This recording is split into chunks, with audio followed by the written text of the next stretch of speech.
where we don't just watch the show, we explore the reality behind the reality. If you thought Kody Brown's ego was fragile before, insiders are suggesting that it has finally shattered. We are following a developing story that turns the entire sister wives power dynamic on its head. For years, we watched Kody mock, belittle, and insult Janelle's dream of living the Arv life. We all remember the infamous words. He called her beloved fifth wheel a doghouse. He called it a slum. He refused to stay in it, saying he would not suffer in such a small space. Well, grab your popcorn, because the tables haven't just turned, they have been flipped over and replaced with marble countertops. Exclusive theories and insider reports are flooding in, saying that Janelle Brown isn't just upgrading her life, she is upgrading her ride. And she isn't doing it alone. We are hearing rumors of a luxury RV upgrade that makes Robyn's mansion look like a desperate attempt at relevance. But here is the hook that changes everything. Reports say this isn't something Janelle bought with her Plexus money alone. The word on the street is that this $500,000 house on wheels is a wedding gift. Yes, you heard that right. A gift from a new mystery man who hasn't just backed Janelle's dream to travel, but has bankrolled it in a way Kody Brown never could.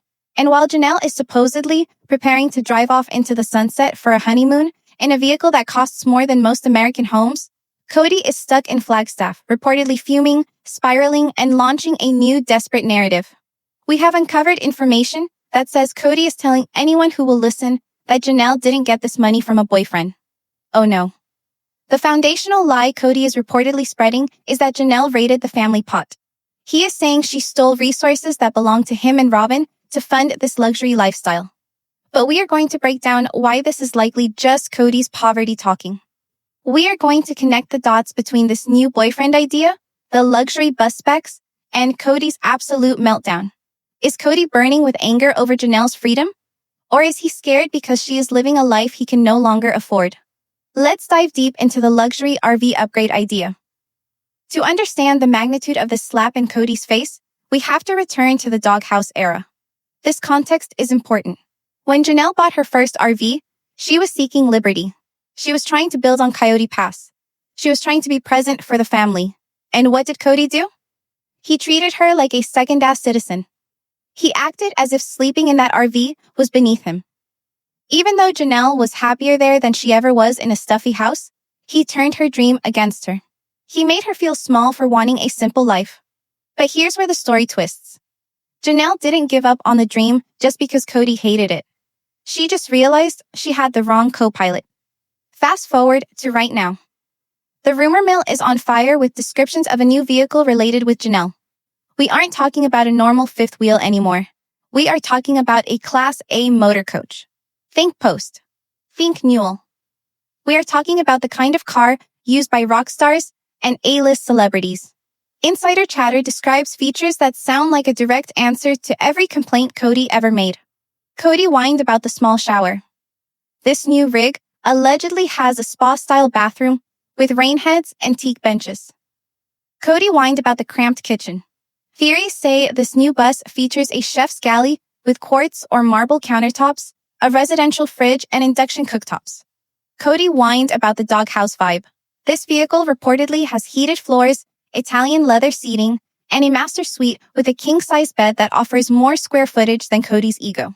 But the car itself is just a symbol. The real story, the one that holds the dark truth about the current state of the Brown family, is how this car was acquired. This brings us to the new boyfriend idea. For months, fans have been guessing that Janelle has moved on. She has been glowing. She has been losing weight. She has been moving. And now, this huge upgrade appears. Connect the dots. It is highly unlikely, even with her MILM success, that Janelle would drop $500,000 on a depreciating asset shortly after leaving a financially abusive marriage. It doesn't fit her practical image. Janelle is the accountant. Janelle is the saver. So, where does this wealth come from? The theory getting the most traction is that Janelle has found a partner who is the complete antithesis of Kody Brown. This mystery man, let's call him the anti-Kody, is reportedly wealthy, secure, and importantly, he loves the road. The story we are piecing together is that this luxury RV is a commitment gift. It's a wedding gift in the sense that it reflects a union of dreams. Kody tried to kill Janelle's dream of travel. This new man is reportedly pouring gasoline on it. Premium gasoline. This is the ultimate payback. Janelle is achieving the very specific vision she had for her life, but she is doing it at a level of opulence that Cody cannot touch. And this is where Cody's reaction becomes the most telling piece of proof. If Janelle is suffering, Cody would be indifferent. He loves it when his ex-wives struggle. But Janelle isn't suffering. She is growing. And reports from Flagstaff say Cody is livid. But he can't admit he's jealous of her happiness. And he certainly can't say he's jealous of another man's wallet. So, what does a narcissist do when he is cornered by his ex-wife's success? He accuses her of theft. We are hearing reliable whispers that Cody is trying to spin a story that Janelle's new lifestyle is being funded by money that should have been his. This brings us back to the famed family pot. We all know the past. Janelle put her earnings from the Las Vegas house into the family pot. She put her fortune into the family pot. She paid Robin's mansion. She made the down payments. And when she asked for money to build, Cody told her there was nothing left.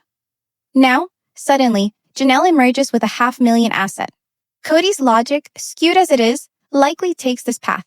I didn't give her permission to have this money, therefore she must have kept it from me.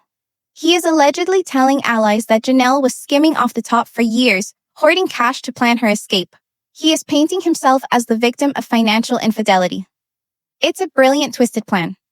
By saying Janelle stole the money, he justifies his own anger.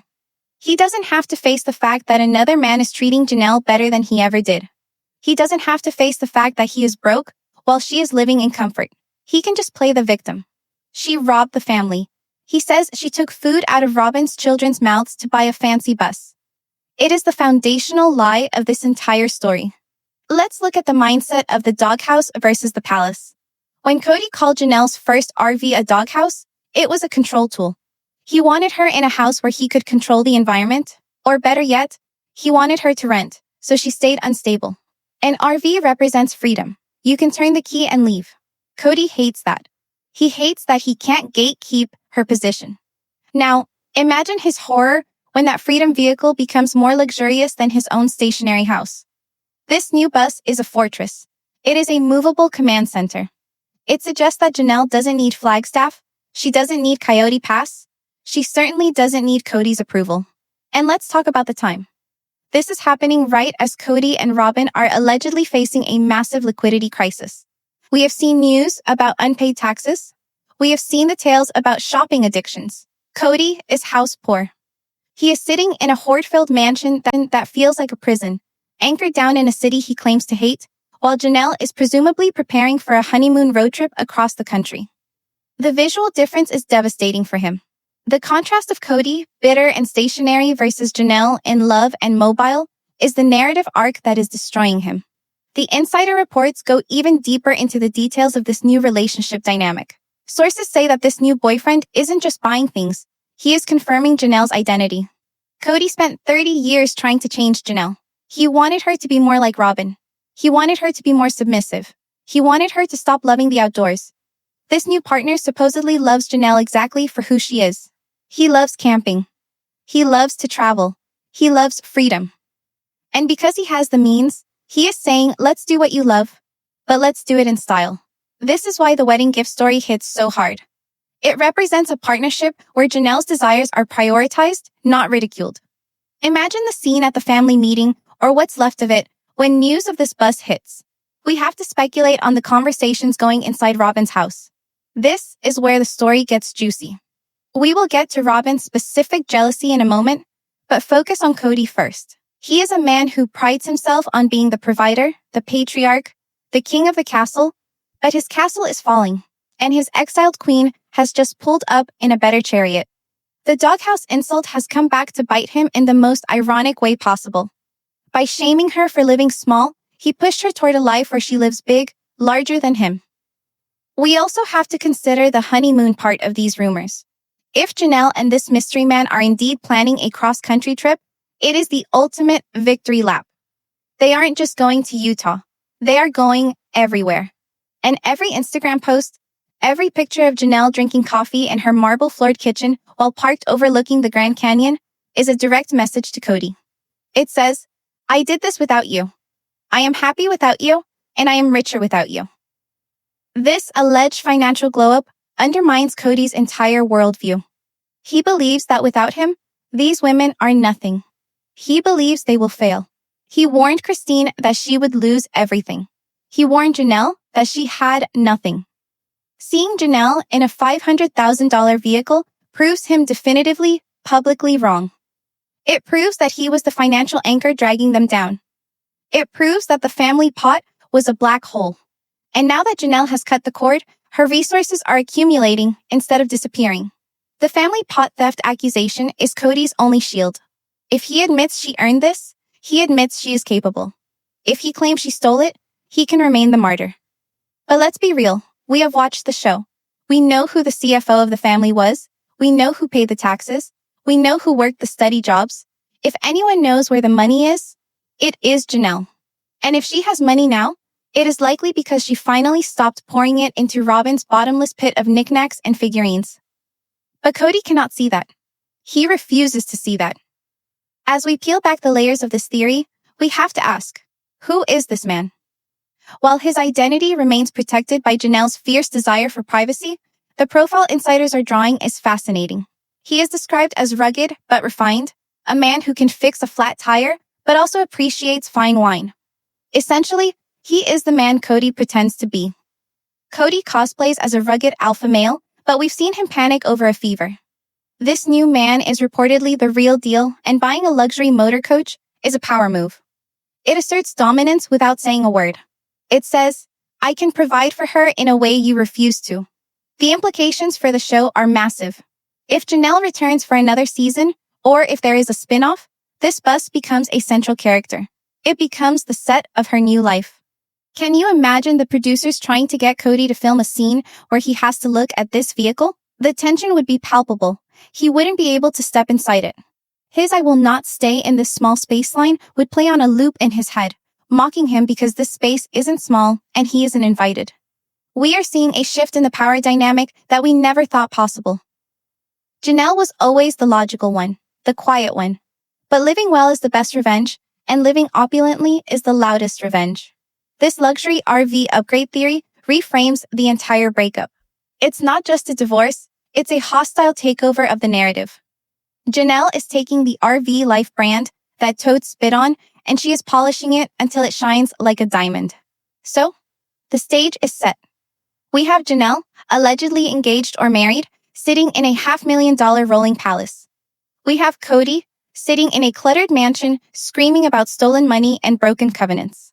But there is a third player in this drama who is taking this harder than anyone expected. If Cody is angry about the money, Robin is absolutely devastated by the situation.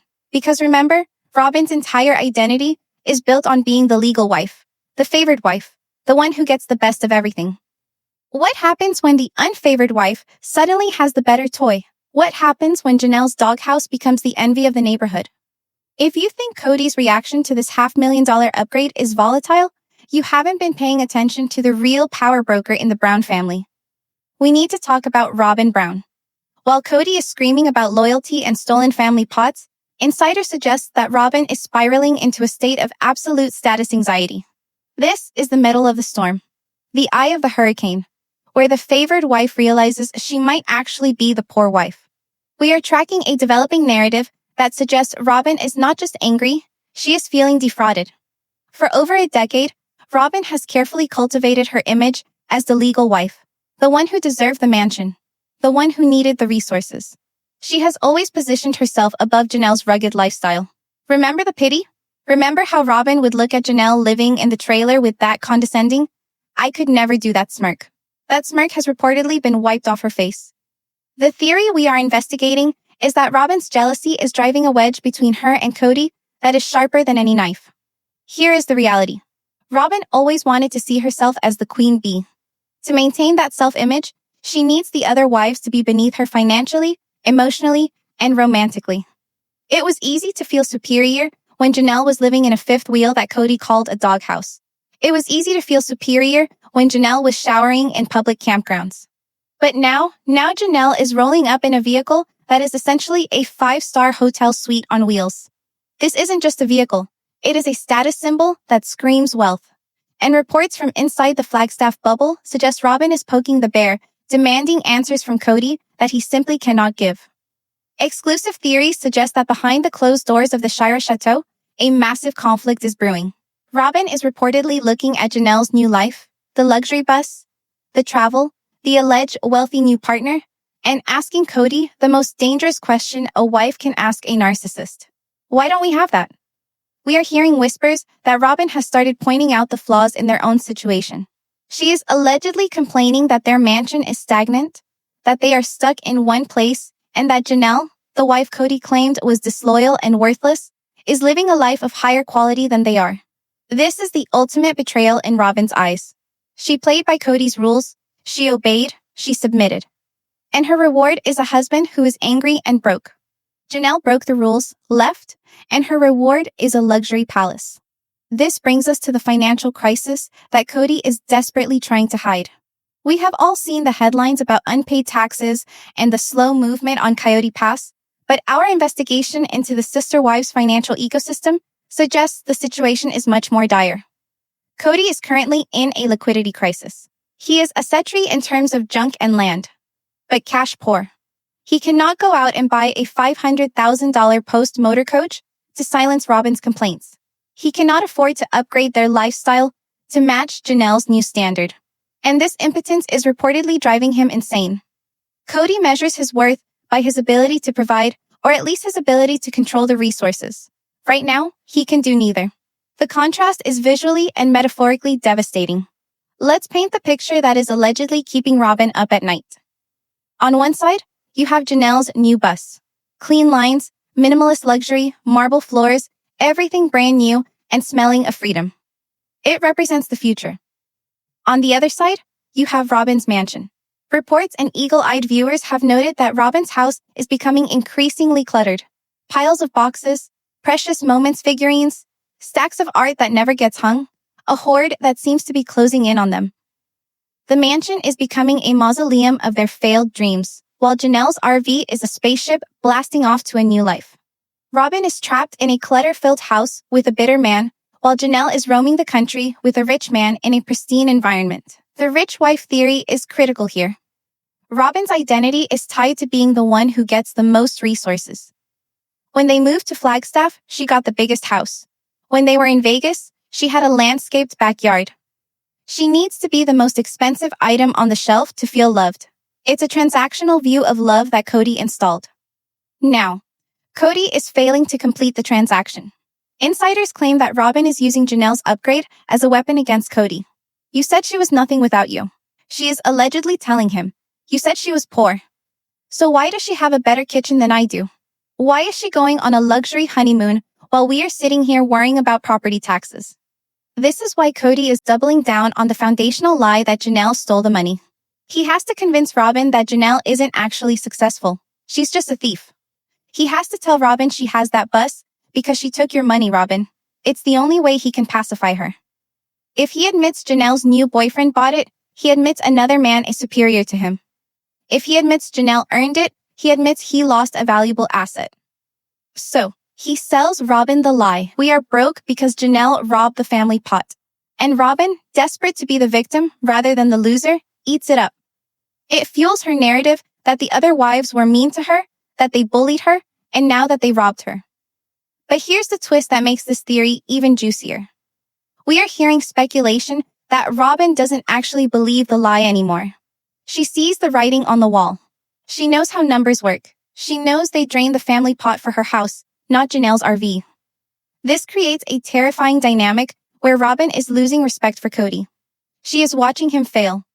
The alpha male, who was supposed to lead the family to celestial glory, can't even compete with Janelle's new boyfriend. Cody is losing his grip on his last loyal follower. The tension in that house must be suffocating.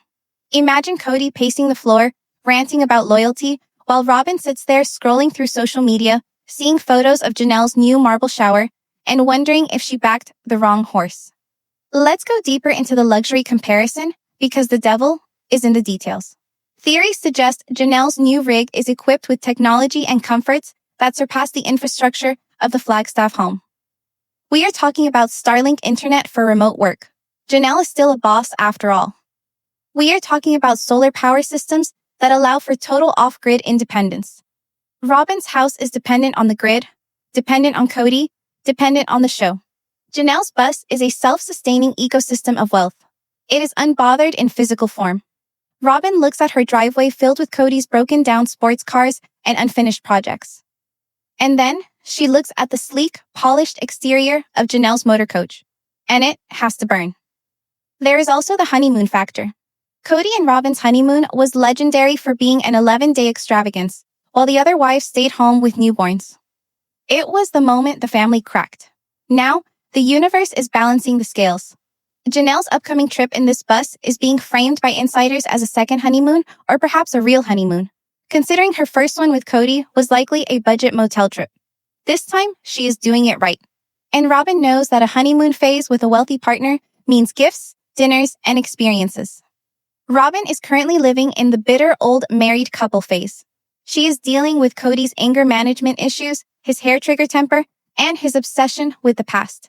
Janelle is living in the present, fueled by high-octane diesel and romance. We also have to analyze the doghouse trauma from Robin's perspective. When Cody was insulting Janelle's first RV, Robin was his echo chamber. She agreed. "Oh, it's so small, Cody. I don't know how she does it. It's unsafe." She used the doghouse narrative to paint Janelle as irrational and manic. But now that the doghouse has turned into a palace, Robin's criticism looks foolish. She can't criticize a $500,000 bus without sounding bitter. She can't call it a slum. She has lost her line of attack. The weapon she and Cody sharpened together, mocking Janelle's lifestyle, has been blunted. And let's talk about the boyfriend versus Cody. Cody is high maintenance. We've watched him for years. He needs constant validation. He needs to be the center of attention. Reports on Janelle's alleged new guy suggest he is low-key. He is the guy who buys the bus but lets Janelle drive. He is the guy who sets up the camp chairs and pours the wine. He flatters her. Robin is realizing that she is married to a man who demands to be served, while Janelle is with a man who wants to serve. That realization is a slow-acting poison in Robin's marriage. She wanted the traditional marriage where the man leads, but she got a man who just bosses people around. Janelle got the man who actually leads by providing. The financial fallout is the glue holding this disaster together. If Cody and Robin were flush with cash, they could just buy a vacation home and pretend they don't care. But they can't. The show's budget is their lifeline, and with the family fractured, that income is unstable. Meanwhile, Janelle's upgrade suggests she has tapped into a resource stream completely separate from TLC. Whether it's the boyfriend or her own business savvy, she has diversified. Cody and Robin are monoculture crops, and the harvest is failing. This makes the envy dangerous. It makes them desperate. We might see Cody try to sue. We might see them try to legally claim that the family pot extends to post-separation assets. It sounds crazy, but desperation makes people do crazy things. Insider theories are even pointing to a specific fight that allegedly happened recently. The rumor is that Robin suggested they sell a portion of Coyote Pass to fund a vacation or a new vehicle to keep up appearances, and Cody refused because he is hoarding the land like a dragon guarding gold. This refusal allegedly caused a massive blowup. Robin wants the lifestyle. Cody wants the control. They are at an impasse. And all the while, Janelle is checking the tire pressure on a rig that costs more than the combined value of Cody's remaining ego. The doghouse was supposed to be Janelle's punishment for disobedience. It was supposed to be her timeout corner. Cody put her there to teach her a lesson, but Janelle flipped the classroom. She turned the punishment into a reward. She took the solitude Cody forced upon her and filled it with luxury. This is the ultimate narrative twist. The punishment failed. The isolation backfired. Instead of coming back to Cody on her knees, begging to be let back into the big house, she bought a better house and drove it away. As we move toward the final explosive revelation, you have to understand that this isn't just about envy. It's about the destruction of the hierarchy. The Brown family worked because there was a pecking order. Robin was at the top. Janelle was the worker bee. Christine was the basement wife. Mary was the outcast. That structure is gone. The worker bee is now the queen of the road. And the queen bee is trapped in the hive. Cody's attempt to paint this as theft is his last stand. It's the only way he can sleep at night. But the audience sees the truth. We see the marble floors. We see the smile on Janelle's face. And we see the scowl on Robin's. The upgrade isn't just the bus. The upgrade is life. Janelle upgraded her reality. We are going to reveal the comment Janelle made that didn't just burn a bridge, it nuked it. We are going to break down the specific road trip plans that are designed to humiliate Cody in his own hometown. And we are going to ask the final question. Is this the end of the show, or just the beginning of the Janelle spinoff we have all been waiting for? We have covered the money, the jealousy, and the lies. But now we arrive at the moment that has reportedly shattered the remaining fragile ego of Cody Brown. If the luxury bus was the physical weapon, Janelle's words are the psychological nuke. We are tracking a quote that insiders claim Janelle dropped during a private conversation that has since leaked to the gossip sphere, and it is devastating in its precision. This isn't Janelle who quietly does the taxes. This is Janelle the survivor, and she has allegedly delivered a line that defines the entire series. She reportedly said, "The right person will make you feel like a queen even in a small room, while the wrong person will make you feel like a beggar even in a palace." Let that sink in for a second. This is a direct heat-seeking missile aimed at the Shira Chateau. It completely recontextualizes the last 10 years of their lives. Cody spent a decade trying to convince Janelle that she was living in poverty because she chose the RV life. He tried to shame her for the small room. But with this one sentence, Janelle flips the script. She is saying that even in her doghouse, she was a queen because she had her dignity. And now with this new man, she is a queen in reality. Meanwhile, she is implying that Robin, sitting in her $1 million mansion, is the beggar. Robin is the one begging for Cody's time. Robin is the one begging for the family to stay together. Robin is the one living in a palace that feels like a prison. This comment cuts Cody to the bone because it attacks his identity as a provider. He believes the palace makes the queen. He believes the big house is the only metric of success. Janelle is telling him that the man makes the queen and Cody fails. He failed to make any of them feel royal. He only made them feel indebted. By calling out the beggar in a palace, Janelle is exposing the rot at the core of Cody and Robin's marriage. They have the stuff, but they don't have the soul. They have the square footage, but they don't have the freedom. And Cody knows it. Now, let's talk about the narrative twist that is allegedly in the works. If you thought Janelle was just going to drive this $500,000 luxury bus quietly into the night, you are wrong. The latest theory gaining traction is that Janelle and her groom are planning a victory lap road trip that takes them right through the heart of Cody's territory. We are hearing whispers of a planned route that includes a stop in Flagstaff. Imagine the visual. Cody is stuck in his driveway dealing with a car that won't start or a wife who won't stop crying. And rolling down the highway, visible from the hills of Coyote Pass, is Janelle's gleaming massive modern fortress on wheels. It is the ultimate power move. It's a drive-by of the most petty and glorious kind. By bringing this symbol of her new wealth and happiness into Cody's zip code, she is popping the bubble he lives in. He can't pretend she is suffering if she is parked at the local luxury RV resort looking better than she has in 20 years. This road trip is reportedly designed to show the kids, specifically the boys, what a healthy relationship looks like. It's not just a vacation, it's a masterclass in moving on.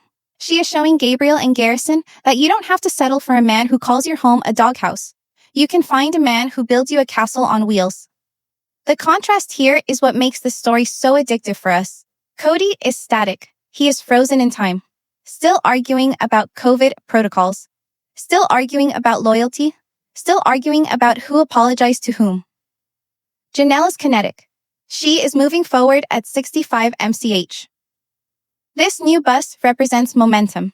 Every mile she puts between herself and Flagstaff is a mile of healing. And for Cody, who is obsessed with controlling everyone's location, this mobility is his nightmare. He can't gatekeep the road. He can't gaslight the GPS. She is gone, and she is doing it in style. We also have to discuss the poverty aspect of the call to action. Is Cody actually burning with jealousy over Janelle's freedom, or is it his own poverty that is eating him alive? The evidence points to a mix of both, but the financial envy is the most dangerous. Cody loves money.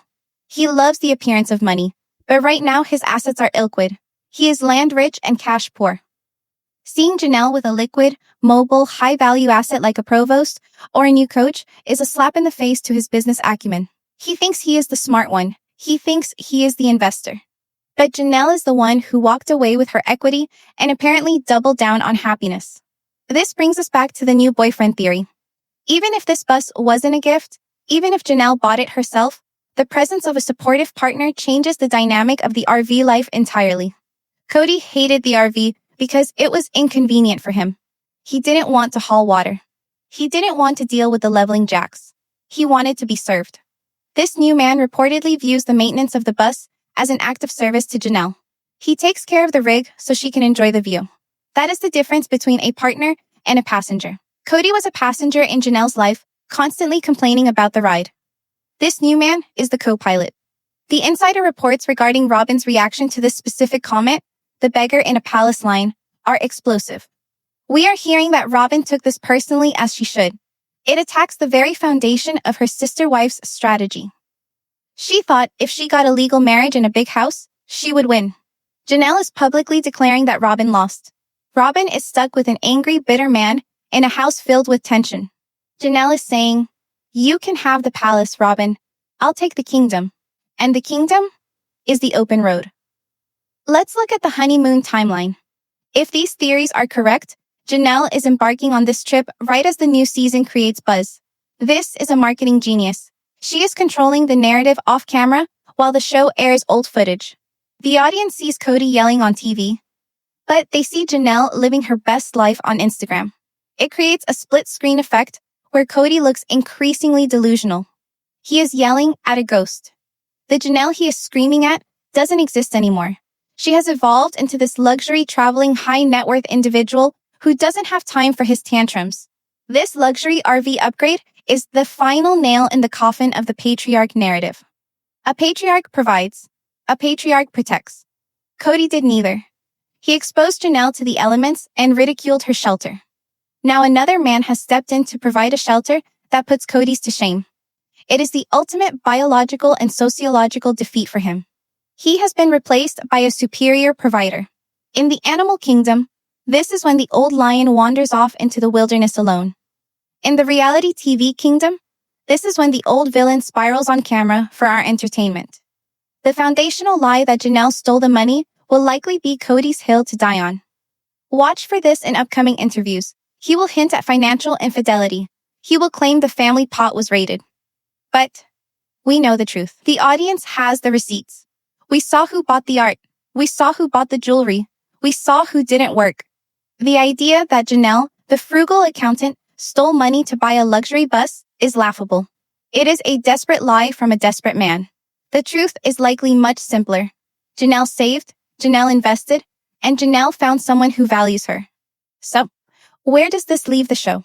This theory suggests a soft pivot to a spin-off. The Janelle and Christine road trip show has been teased, but add a wealthy boyfriend and a $500,000 bus to the mix, and you have a hit. We don't need to see Cody moping in his mansion anymore. We want to see the marble floors. We want to see the national parks. We want to see Janelle being treated like the queen she claims to be. The doghouse era is over. The palace on wheels era has begun. We have to ask the hard questions now. Is this luxury lifestyle a slap in Cody's face? Absolutely. Is it intentional? Probably. But is it also just the natural consequence of treating people with respect? Janelle is reaping the rewards of years of patience and hard work.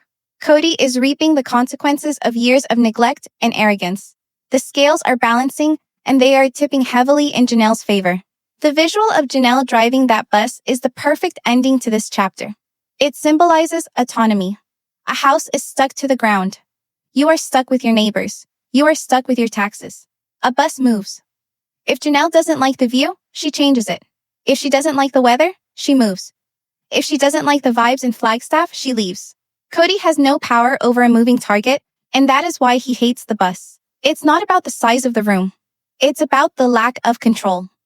Now, I need to hear from you. This story is developing and the theories are wild, but the psychological pieces fit perfectly. We need to take a poll in the comments section right now.